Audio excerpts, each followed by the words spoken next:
miles, 3 miles of waterways. The original Riverwalk was about 1.5 miles, but there have been expansions on the natural river and the canals also added, so that it's a total of 3 miles of waterways. We won't even have a chance to see the whole Riverwalk on our tour. I'll be covering about the most historic half of the Riverwalk. On our right is a natural island made out of the roots of a cypress tree. Water splits that go around both sides of a tree. You can walk on the island, sit down at the benches. It's okay to stand up if you haven't seen the roots, which are literally the edges of that island. And especially after dark, I see a lot of people sitting at those benches for romantic conversation, and lately a lot of romantic text messaging too.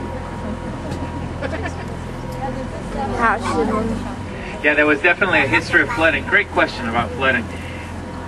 There were many times when this river has reached the street level because it's such a windy and shallow river. But the last time that happened downtown was 1921. Water was above most streets, 64 lives were lost, many buildings were destroyed. The Great Flood of 21 convinced city leaders they had to do something. They built a strong flood control system through the 1920s. With help from the Army Corps of Engineers. I'm actually going to be able to show you some of that flood control system in a few minutes. So no major flooding downtown since the 20s.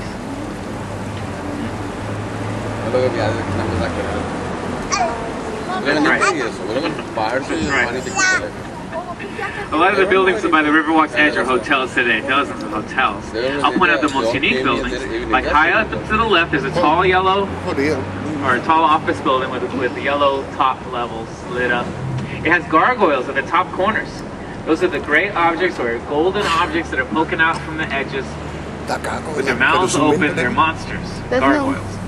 Unlike the cartoon gargoyles, they don't move at all. They just stay there. But superstition says that they would protect that building by scaring away evil spirits. And the building's been there since 1929.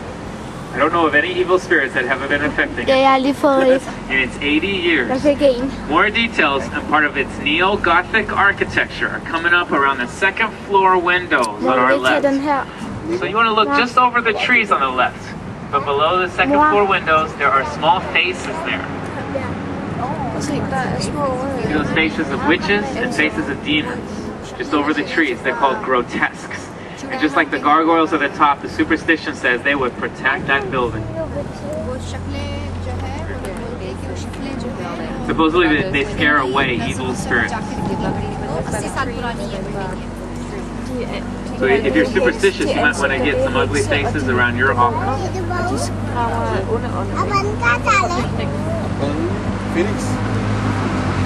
An older building on our right was originally a warehouse. That's a dark red boxy building, now a hotel. They renovated the inside of the old warehouse. It's now the Homewood Suites. It was originally the San Antonio Drug Company, pharmaceutical manufacturer. Hopefully part of the charm of our city that there are so many of these old high-rises from the teens and from the 20s, and they're protected by preservation laws. There are very few residences downtown in general, but here's one on our left, the Granada Apartments, reserved for senior citizens. It's been there since 1929. And a big red building ahead of us with a green roof and a red dome is our courthouse, Rivera County, Texas. That building's been there since 1896. I'm going to honk the horn here, please don't be startled. There's a three-way intersection up ahead where we're going to turn to the right. We're actually going to